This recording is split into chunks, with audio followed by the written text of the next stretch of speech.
Hello and good afternoon, everyone. Am I audible and visible to all of you? Can you hear me? Am I audible and visible?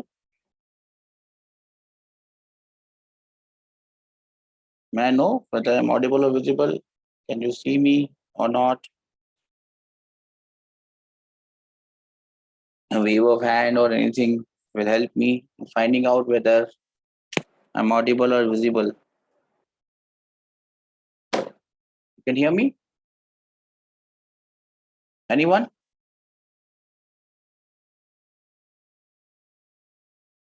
Okay, fine. So we start today's class.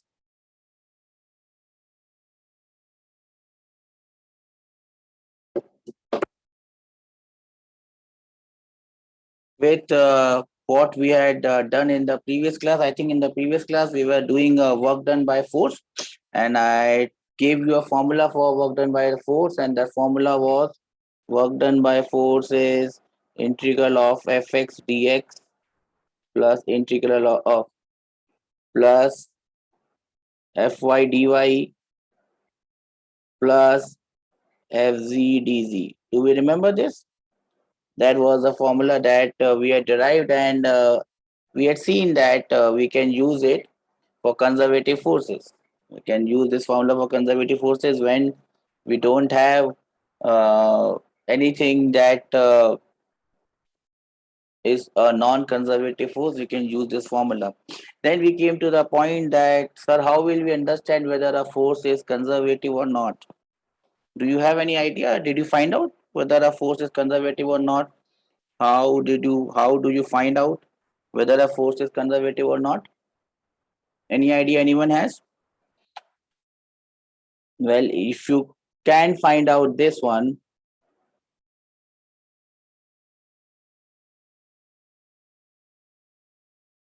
this is condition number 1.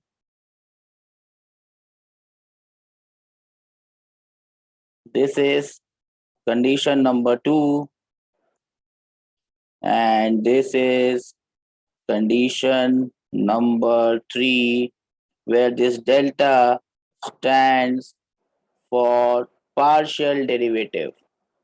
So partial derivative of x with respect to y should be equal to partial derivative of f of y with respect to x, and so on. If all these three conditions are met, then we can say that the force we are dealing with is a conservative force. And if it is a conservative force, we can use this formula to find out whether it is to find out the work done by that force. Am I clear? Let us take for an example one force. This F vector is 3x square I hat plus 2y j hat plus z cube k hat. Here, as you can see, this is not a constant force because force is varying with x, y, and z, so it is not a constant force.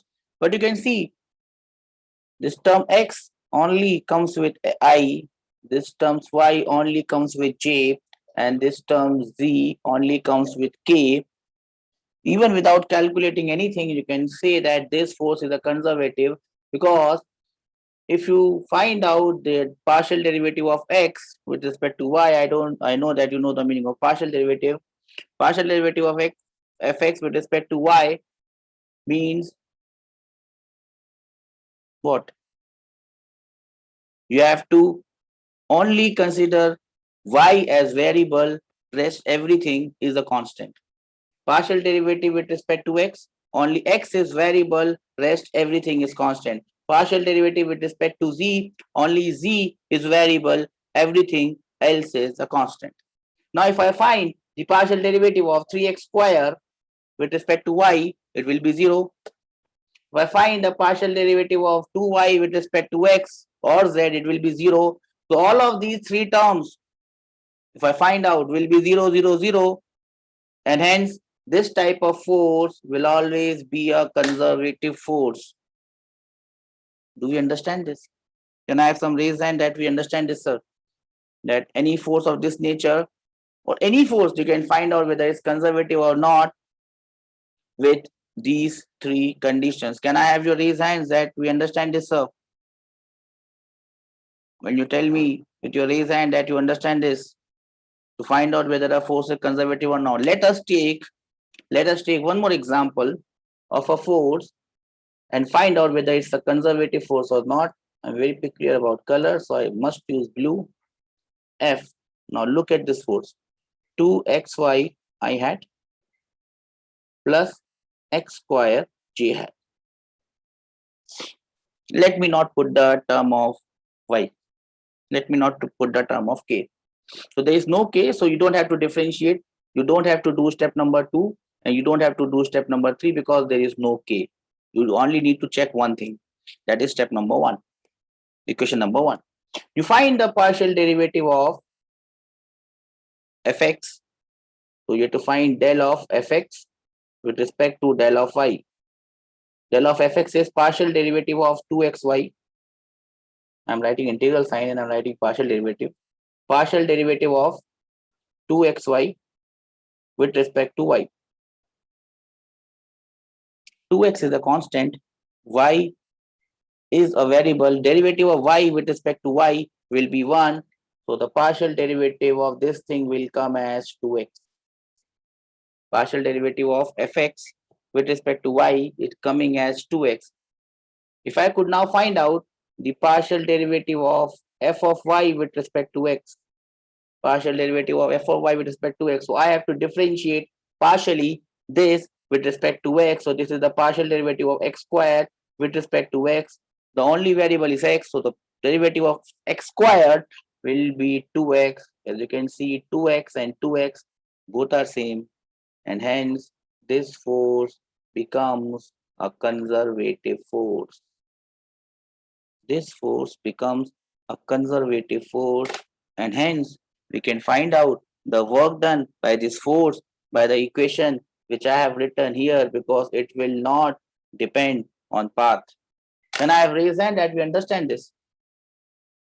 You will not see this in books. You will not find this in any book. So please tell me with raised hands that you have understood this.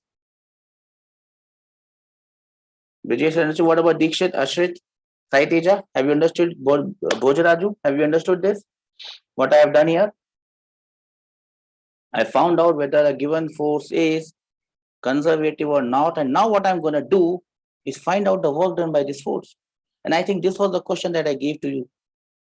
This was the question that I gave to you. So what I'll do is, we'll now find out the work done by force number 1 and work done by force number 2, knowing that all of these are conservative forces. So the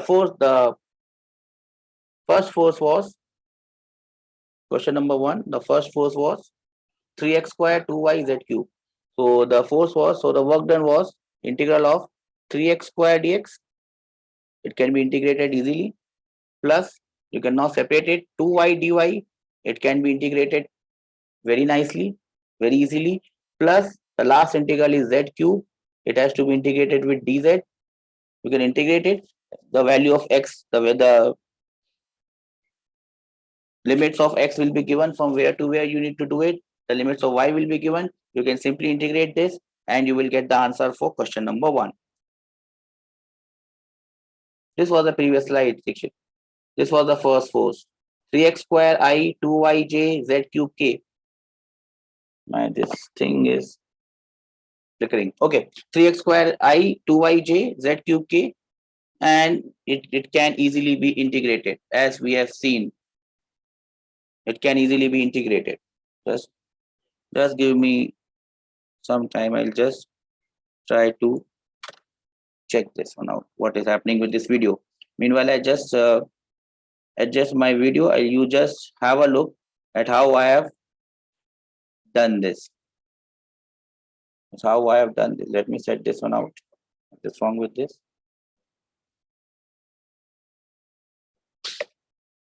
Okay, I think I fixed this. Okay, so that was the first force. 3x square I hat, 2yj hat, z cube k hat. You can easily integrate it with respect to x, y, and z. Not a problem. You can find out the answer. Let us talk about question number 2, where we have to find out the integral of the second force to find out the work done. Now, the second force was 2xy I hat plus x square j hat. So it is the integral of 2xy dx, 2xy dx plus x square dy, x square dy. Now, if I integrate them separately, it is impossible to integrate them because I have x here and dy here, and I don't know the relation between x and y. So doing it separately will be impossible. Just I can just apply some common sense and I would be able to do it. What will I do? I will take this and integrate it separately. I will take this and integrate it separately. I think we have done it in the previous class. So what do I do if I integrate 2xy dx, assuming that y is a constant? Assuming that y is a constant, so it will be integral of x dx, x square by 2, 2 se 2 cancel, it will be x square y. Here I have assumed that y is a constant. Similarly, I integrate x square dy and I assume that x is a constant, only y is variable. I integrate this, I will end up with this. I think I told you in the last class. So basically what I say is derivative of x square y, derivative of x square y, if I differentiate them, then I will have 2xy dx plus x square dy. So if I take this d here, it will become integral. So integral of this entire thing actually becomes x squared y. So this is how I have integrated it. That is the integral. Now we can simply put the limits of x and y together. When you put the limits of x and y together, you should get the value of work done by this force. We could do this. This thing is only possible when it is a conservative force, because if it is not a conservative force, this method does not work. One more example I would like to give you here. Question number 2, question number 3, whatever you call it. Let me call this F vector of F force is yz I hat plus xz j hat plus xy k hat. Find out whether this force is conservative or not. Find out whether this force is conservative or not. And then find out the work done in moving an object from 1 to 3, point A to point B. Let me call it as 3 minus 1, 2. Find out if force is conservative or not, and then find out the work done by this force in moving an object from A to B. Can you do it?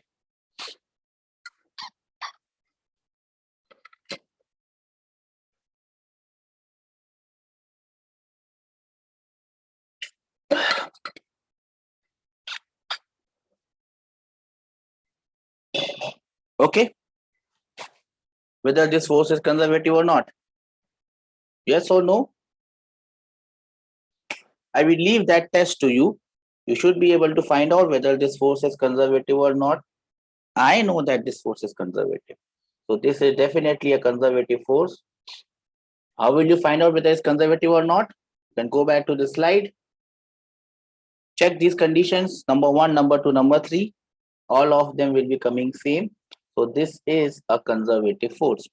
Now, if this is a conservative force, how do you do it? You don't have to look at the path. You can simply say work done by this force will be integral of fx dx. Fx is yz dx plus xz dy plus xy dz. How to integrate them? You have dx here, dy here, and dz.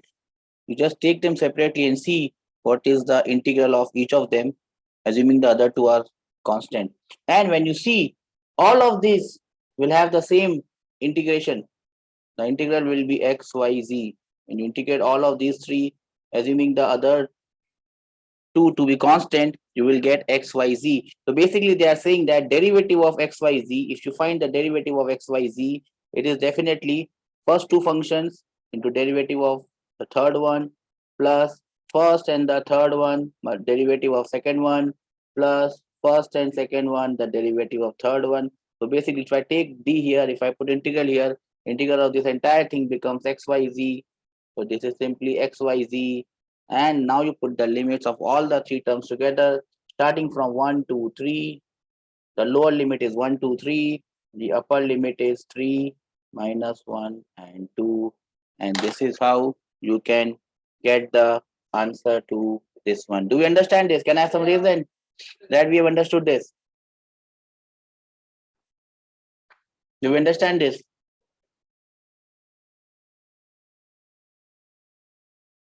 Can I have some reason that we understand this? Or shall I repeat? Okay. So now we know that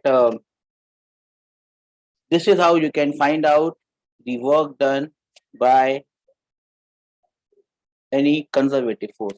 If you have a non-conservative force, then what you got to do? I'll give you one example, and then we'll see how will you find out the work done by a non-conservative force. Let me say a force F is given by 2x. Let me take 2x y I hat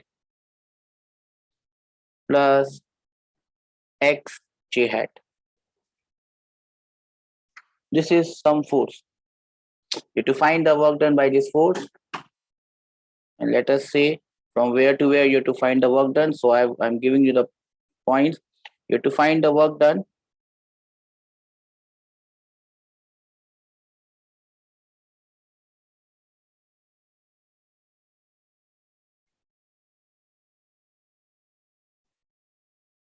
This is 1, 0. This is 1, 1.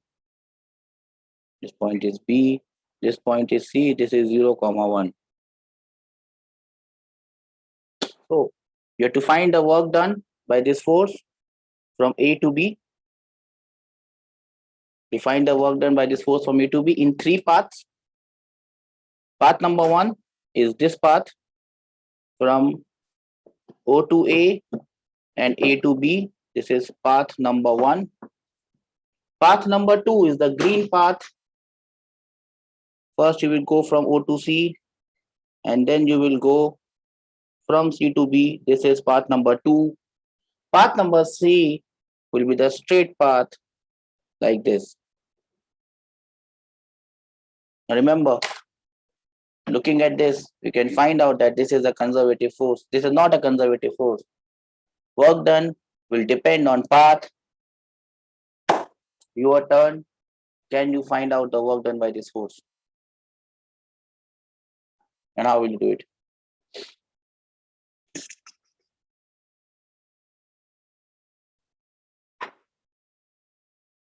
How will you do it? Any idea? Okay, what I'll do is I'll do one for you, and then I'll leave the rest that you can do it. Let me go for path number 1. Path number 1. Let me go for path number 1. So first of all, I'll find work done from O to A. Work done from O to A. Now look very carefully. I have to look at the path. From O to A, one force is along I. So this force will do work. This component will do work. One force is along J. This will not do any work. So I'm not concerned about J. Not concerned about J part.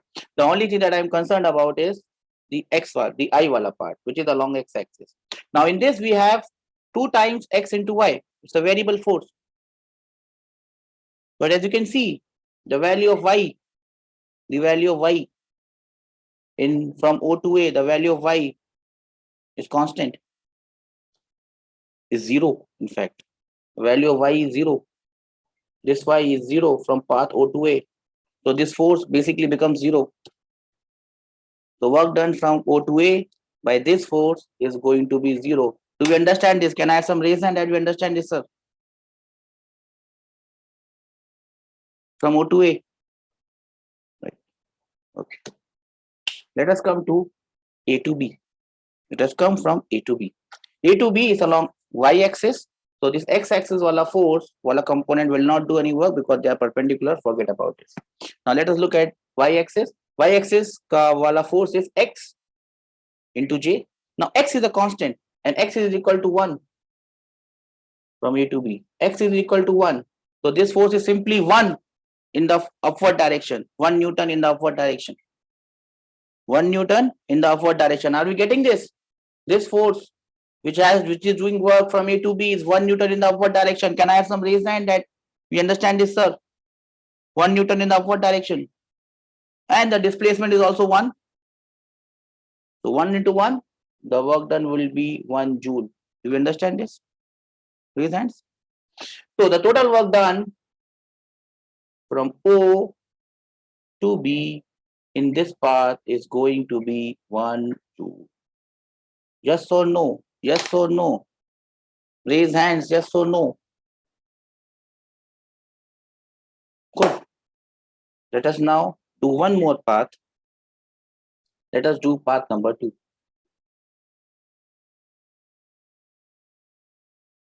Let us do path number 2. So path number 2, first I will have to go from O to C. O to C. Now O to C is going along y-axis. So this x wala component will not do any work. Only y component will do work. Y component is x into j and x is 0. So this one becomes 0. The work done from O to C is 0. Are we getting this point? Or it is getting too much? Too tough? Raise hands will give me more confidence that we are on the same path, same track. Same path, same track. Okay.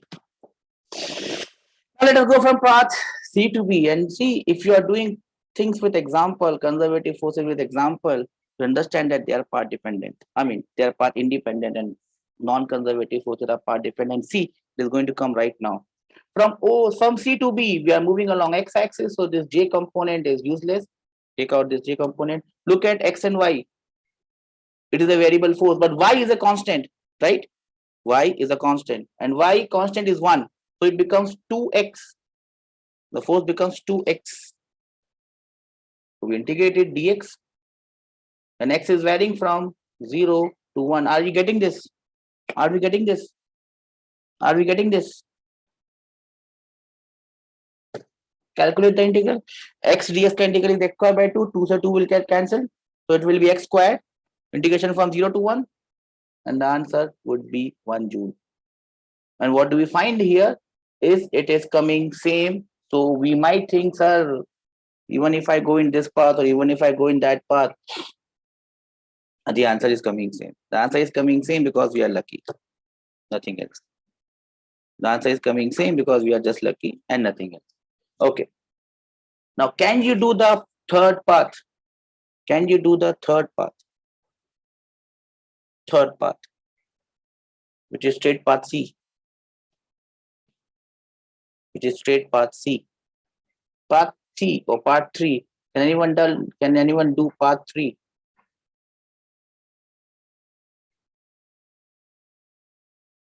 Path 3. What is the equation of path 3? What is the equation of path 3? The equation of path 3 is y is equal to x. Yes or no? It is inclined at an angle of 45 degrees. Yes or no? Yes or no? Yes or no? Do you understand this? Yes or no? Okay. Now how do I find the work done? Now I use the formula. Work done is integral of fx dx plus integral of fy dy. I use this formula. Now see, fx dx. So it is 2xy dx. Its integral plus integral of x dy. Now you say, sir, how will I find 2xy dx integral? You can find 2xy dx integral because here you know the relation between y and x because you know the path. Because you know the path, you know the relation, and the relation is y is equal to x. So instead of y, Here you can put x. Instead of x, here you can put y. Beautiful, na? Instead of y in the first one, you can put x. Instead of x in the second one, you can put y. Now you can integrate and see the answer. So the first integral becomes x square dx का integral. That will be x cube by 3 multiplied by 2. 2 by 3 x cube into 1 from 0 to 1. So answer will be 2 by 3 for the first integral plus y dy का integral y square by 2, y varying from 0 to 1. So it becomes half. So the answer in the third case is 2 by 3 plus half. The answer in the first case was 1 joule different. The answer in the second case was different because I made the question and because of maths, both the parts were coming same. If I could have just taken this 2 off from this equation, the answer would have been different. But I just put 2. Are you getting my point? That the work done by this conservative force, even if you do this conservative force by any path, your answer will always be same. By any path you do, your answer will be same. But for non-conservative force, you have to take into account what is the path in which work done is sought. Am I clear? Can we move on with lives ahead of us? Is there anything else that is troubling you? Am I clear with this point that I have made? Okay, so that was all about work done by this force. I have told you enough about this. I think we have definitely solved this question, so this is no use. Work done is integral of f dot ds, so it is basically the area under the graph. So it is not rocket science to understand that. You can find out the area from the graph. If the area is above x-axis, you can call it positive. It is below x-axis, you can call it negative. I hope you understand this. Yes or no? Yes or no? So here they have given a, how do we find whether a force is conservative? I told you that, Dikshit. I told you. You find the partial derivative. Partial derivative of fx with respect to y should be equal to partial derivative of f of y with respect to x. Didn't I tell you? Do you know partial derivatives? How do you find out partial derivatives? You have to find partial derivatives. I told you. Yes, so I gave you this equation. Didn't I give you this equation? Didn't I give you this equation? All these three results should come same. Partial derivative of fx with respect to y should be same as partial derivative of fy with respect to x. All these three conditions should be met. If these three conditions meet, then the force becomes conservative in nature. If any of these conditions does not meet, it becomes non-conservative force. Am I clear? Do we understand this? Clear? Okay. Chalo. Let us again move back. Let us again move back to what we were doing. We were here. So they are given an example here. Force is this thing. You don't have to find out the graph. You can just integrate it with dx and just integrate it and get your answer. This is a one-dimensional force. This is only varying along x-axis. So you can do it. Force is varying with respect to x. So it's a simple question. You can just put it as fx dx ka integral from where to where x is varying from 0 to 2. You can do it this way, or they have done it by the graph ka area ka way. I don't think you will have this much of time to draw the graph. So we can just use the tarika that I have told you, work done by a variable force. I have told you so many work done. This is all. See this one. Example 13. Is this a conservative force or is this a non-conservative force?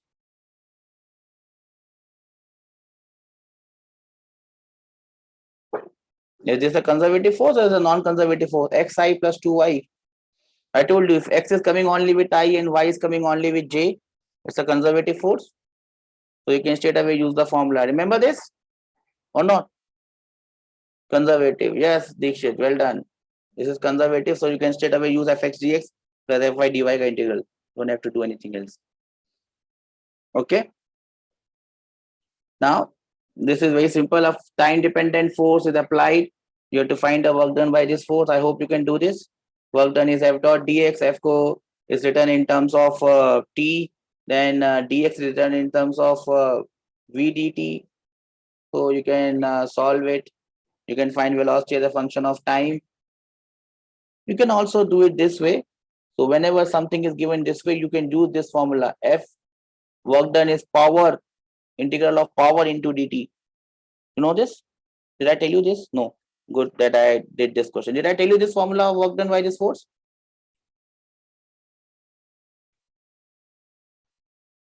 So this power becomes F dot V. So F dot V into dt. Okay? Okay? Do we understand this?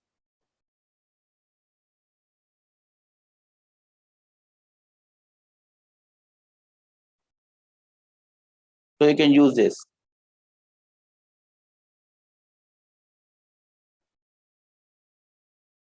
Am I clear?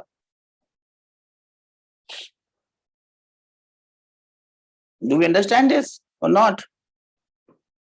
Okay. Okay. Work done by spring force.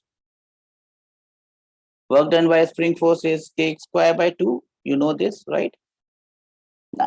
You might get confused at times how you will get in what case this work done is positive, in what case this work done is negative. So basically what we are trying to understand here is what is the work done by this force. Normally whenever question of this nature comes, you will be finding out questions like this where this will be a spring and this will be a mass. Now instead of taking this as work done by this force, it's better to take it as the potential energy of the spring. And if you take it as potential energy of the spring, you will never be confused with the positive and negative signs, because potential energy of the spring is always half kx square. It is never negative. So whenever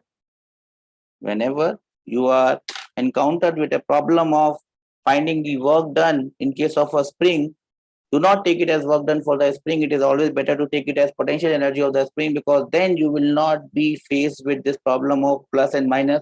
Because many a time it becomes difficult for you to understand when is the work done by the spring force positive, when is the work done by the spring force negative, whether the spring is getting compressed, it is positive, whether the spring is getting expanded, it is negative, you don't know. And in the tension of the examination hall, you might make a stupid mistake. So I would request you not to do it as work done by the spring force. You can always do it as the potential energy stored in the spring. Do we understand that? Can I have reason that whenever a problem of spring comes, we will not try to do it by work done of the spring force. We'll always try to do it by the potential energy of the spring. Do we have consent on this?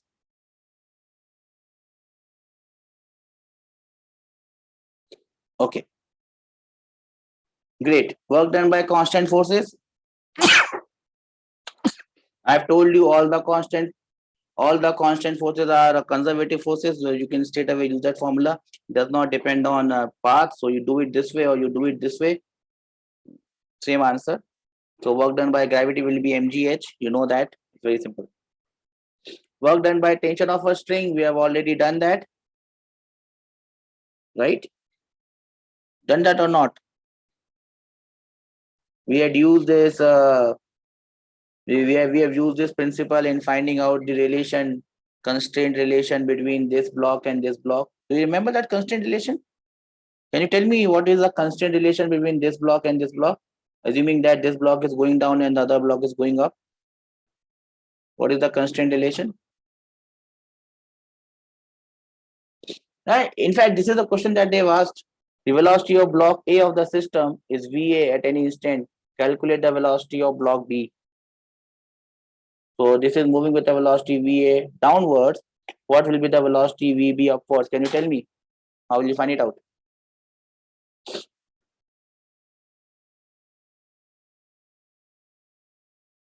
Remember the constraint relation? Work done by the tension of the string. Tension of the string is 0. Remember that? We did it in constraint. See, if I call this tension as T, this becomes 2T, this becomes 4T, this becomes 8T. Then you find out the total tension on this. We assume that this is going up. This is 8 plus 12 plus 2, 14, 15T, 15T upwards.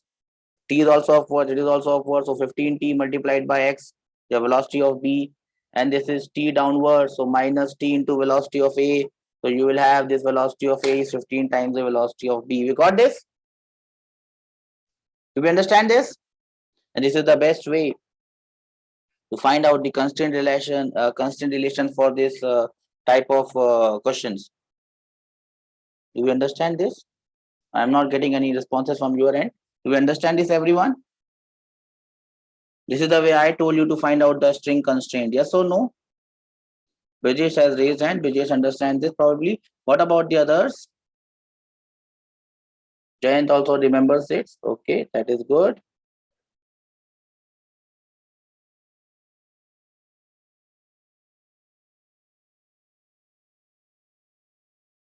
Okay, so we understand this. Great. See, any question in work, power, and energy, you should be able to do it because it's going to be one that we can do it. Okay. I think these are simple questions. You should be able to do it. Work done by friction again. Work done is frame dependent. So you must also understand from which frame you are trying to find out. This is a simple question. So please find out the work done in the given figure by friction. You might get confused. So that is why I'm asking you this. This is smooth and you have a friction of 0.5, mu of 0.5. Work done by force applied. Work done by friction force on B by A during displacement. It has been not asked with respect to which frame. So we'll assume that it will be with respect to ground. It will be with respect to ground frame. So what are the answers?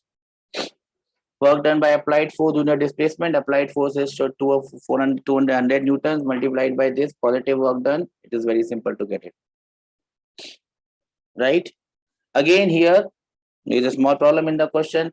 We are assuming here that these two blocks do not move with respect to each other. So there must be static friction between them.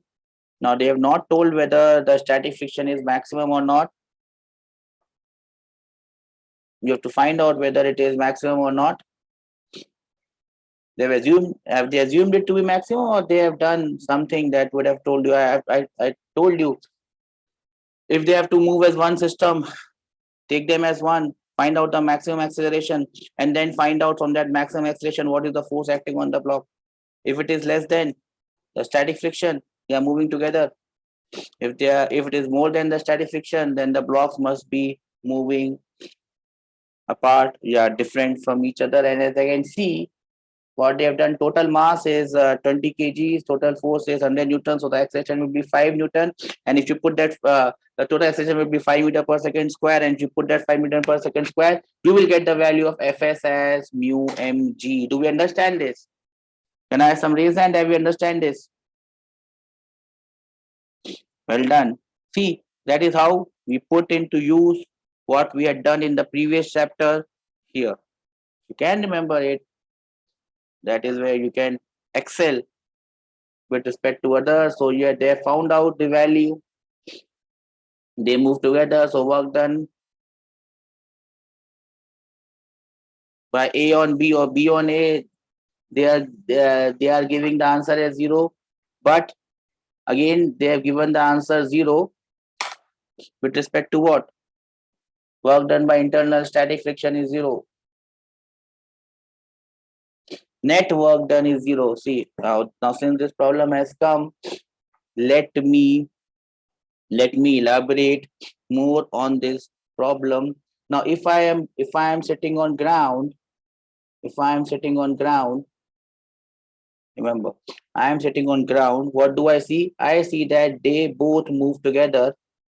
Now, static friction, you can all do the different understand. Static friction on block A will be forward. Static friction on block B would be backwards.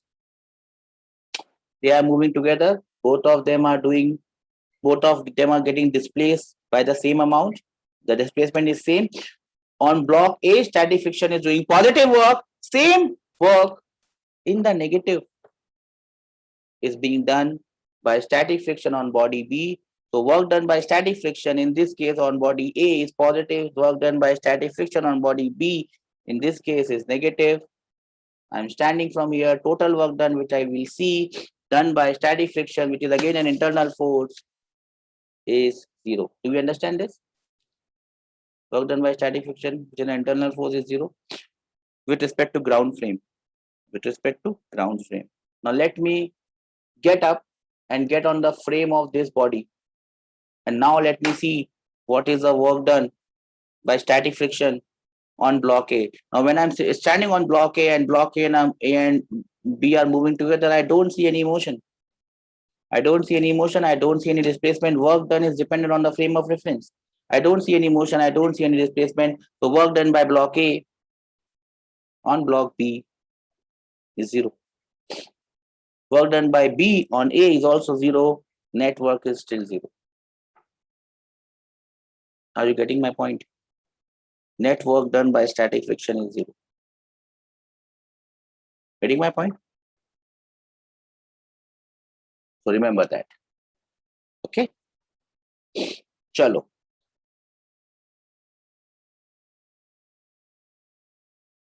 Now, but when it becomes kinetic friction, then the net work done by kinetic friction, in whatever way you find, it will be coming out negative. I have sent you this sheet.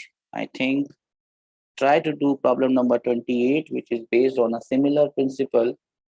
But here, when frictional force stop acting, when the velocity becomes equal, so there is a case when there is static friction between them. There is a case when there is kinetic friction between them. And this question will tell you very nicely what is the difference between the two. So you do this question. I'll just move on ahead. Work done by pseudo force. There might be some cases in which you are sitting on an accelerated frame and then you are trying to find out the work done. How did you find the work done by the pseudo force? This is a very good example, example number 32, which you will do and understand. A block of mass m is pulled by a force F is equal to 100 Newton. It covers a distance of 500 meters in 10 seconds from initial point. This motion observed by 3 observers, A, B, and C. Observer number A, standing on ground, velocity is 0, acceleration is 0. Observer number B, velocity is 10 meter per second, acceleration is 0. Observer number C, velocity is 0, acceleration is 10 meter per second square. Let us see what is the work done as seen by 3 different bodies. Because work done depends on reference frame. I kept on telling you this is the best example that I can have for this.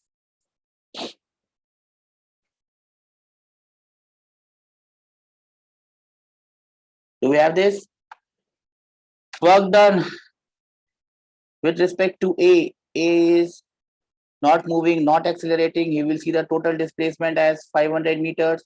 The total force that he is seeing is 100 newtons. 500 multiplied by 100, you gave 50,000 joules. I hope you agree on this. Work done with respect to block B. Block B is moving with a constant velocity of 10 meters per second. So he will also move in 10 seconds. So with respect to him, what will be the displacement? 500 minus 10 into 10, 500 minus 100, 400. And therefore the work done by as seen by him will be 40,000 joules. The third gentleman is actually the same gentleman who is sitting on top of him, the same acceleration on an accelerated frame, and he does not see any work because he does not see any displacement. Is there any work done by? In all the 3 cases, the work done by the 100 Newton force is there. It is doing, otherwise the block will not move. But when you are sitting on that accelerated frame, the work done disappears. Where is that work done gone? How will you account for that? Why are you not able to see that work? where this work done has gone. In case number B, it is easier to understand, sir, I have moved. Work acts on us also. Dikshit, no. The better way of saying this is, you are on an accelerated frame. And when you get on an accelerated frame, life becomes tough. Because then you start to see something different. And Newton's laws and everything. If Newton's laws is not valid, how will you find out work done? So then you have to apply pseudo forces and all that stuff. That work done is again the pseudo force, because you are on a accelerated frame, and you are not seeing the world as the world is. You are seeing a different world. Getting my point, Dikshit? That is where you can account for that work done. Work done by internal force. Sum of work done by internal force will be always zero, but that does not mean that the sum of kinetic energy will also be equal to zero. Because kinetic energy is never negative; it's always positive. Work energy theorem, I hope you all know this. We can also call it work kinetic energy theorem. And it simply says that work done by all forces, this is the way I write it, work done by all forces, whether they are conservative, non-conservative, spring, gravity, will be equal to change in kinetic energy. Okay. Now, this work energy theorem, as I always call, as I always say, is mother theorem. Whether the force is conservative or not, non-conservative, conservative, valid for everyone. You can have a daughter theorem. The daughter theorem is known as law of conservation of mechanical work. Law of conservation of mechanical energy. If there are only conservative forces working on the system, the energy always remains constant. Sometimes it is changed into potential energy, sometimes it is changed into kinetic energy, sometimes it is some energy in potential energy form, some energy in kinetic energy form. Any question that can be done with this law of conservation of mechanical energy can definitely be done by work energy theorem, because work energy theorem is the mother theorem. This is the daughter theorem. This is same as impulse momentum theorem. Impulse momentum theorem is the mother theorem. Law of conservation of linear momentum is the daughter theorem. Angular impulse, angular momentum theorem is the mother theorem. Law of conservation of angular momentum is the daughter theorem. Mother is valid everywhere. Daughter is only valid when there are certain conditions. In this case, the condition is only conservative forces working. Do we understand this? Can I have some reason that we understand this? There are some simple examples that are given here. Example number 33, 34. I hope you can do these examples very simple. These are very simple examples. I don't think you can do it in any way. Yes, let me do this just for example, because these type of questions may trouble you. When this law of work energy principle is applied on pulleys, it might create trouble because it might look different, because you are not asking accelerations here, you're asking velocities here. The mass at m1 and m2 are released from rest. Use work energy theorem, find out the velocity of the two blocks when they move a distance x. You can always find it out. You can always find their acceleration, and the acceleration is constant. V square is equal to u square plus 2s. Whenever you apply v square is equal to u square plus 2s, this is work energy theorem for constant force. That is the work energy theorem for constant force. Remember that. And constant force is conservative, does not depend on path. So no matter how you go, it remains same. So you can easily do it. Work done by all forces equal to change in kinetic energy. You can call it work done, or you can do it since there are only conservative forces. There is one non-conservative force working here, which is tension probably. But tension again is constant, so that constant force is again conservative, does not depend on path. Whatever work tension does on this, the same work in the opposite direction tension will do on this. So work done by tension will cancel. So don't worry about tension. The only conservative force working here is the gravitational force. Work done by gravitational force can be thought of as energy. So total energy at one point will be equal to total energy at the other point. At the point number one, it only has potential energy. At point number two, it will have a sum of potential and kinetic energy, or whatever way you think it. You can get the answer. Do you understand this? So I am assuming that this has gone down. I mean, they are assuming that this has gone down, this has gone up. If you take this as the medium level, potential energy 0, which has gone down will have negative energy minus m1gx. The one which has gone up will have potential positive energy plus m2gx. You can now use it, whether you want to do it as work energy theorem, or you want to do it as law of conservation of mechanical energy. At this point, the total mechanical energy is 0. At the other point, potential energy of 1 is this one, potential energy of 2 is this one. Kinetic energy of 1 is half m1 v square. Kinetic energy of 2 is half m2 v square. And this is the way you can solve the question. Yes or no? Here they have given m2 is greater than m1. I have taken it ulta. So I should take it like this. Am I clear or am I going too fast for you to understand this? I hope I'm making my point clear. I hope I'm making my point clear in how you got to do this, because you already have this. So you don't have to worry. Don't have to worry. Example number 38. Now remember this u, it does not depend on how you have shown this. V is always equal to u square plus 2gh ka root. Shayad I told you in the previous class when motion in 1D or 2D we were doing. I think I gave you in this example. This is a good example of how to find out the speed using law of conservation of energy. Power is the rate at which energy is spent. There are two types of power. You can call one as instantaneous power. Instantaneous, this instantaneous power can be written as F dot V. I hope the same thing is written in the notes. Instantaneous power is written as F dot V. Then we have power average. Power average is total work. So integral of dW divided by integral of dt. You can also write it as integral of P instantaneous dt divided by integral of dt. Do we know this, right? This is the average power.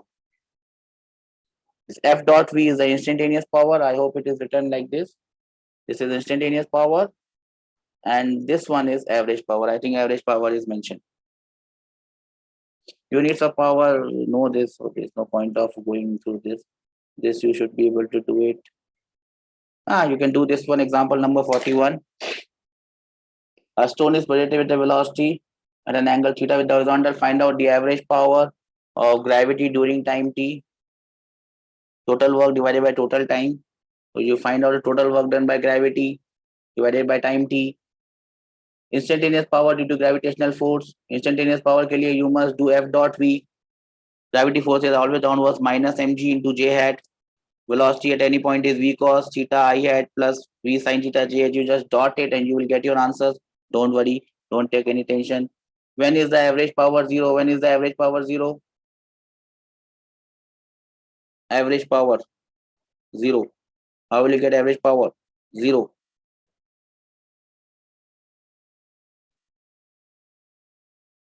When is the average power 0? The question is wrong. When is the instantaneous? When is the average power 0? The question is asked in a wrong way. It must be asked in such a way that between what time is the average power 0? From what time to what time is the average power 0? So when do we have the total work done, then the average power will be 0, because gravity is a conservative force. So you start from one point and come to the same point on the same horizontal plane, the average power will be 0. Yes or no? Do you understand this? We understand this or not? It goes up, the work done by gravity or average power will be negative. When it comes down, it will be positive. So from where to where the average power is going to be 0? From 0 to that time of flight. Do you understand this? When is the instantaneous power 0? When they are perpendicular, so that is at the highest point. When is the instantaneous power negative? When is the instantaneous power positive? I think you can understand it. From base to highest point, it is negative. From highest point to base, it is positive. Then you have potential energy. I've already told you potential energy is associated with a conservative force. What I'll do is probably I'll take one more lecture here on this one and do some questions on this, because I think that this is the point that you can solve. We'll do some question of this also, this rope and this thing. So I'll probably take one class. I'll probably skip your rotational wala part. I'll just do a simple recap of rotation in very short one class, because there's no point of losing there, because you will not be able to solve any question if it comes in JEE Advanced. JEE Mains I think is already over. How was your mains? I mean, have you done your mains or there is still remaining? Tell me. The class from my end is over. If you have any doubts, you can ask.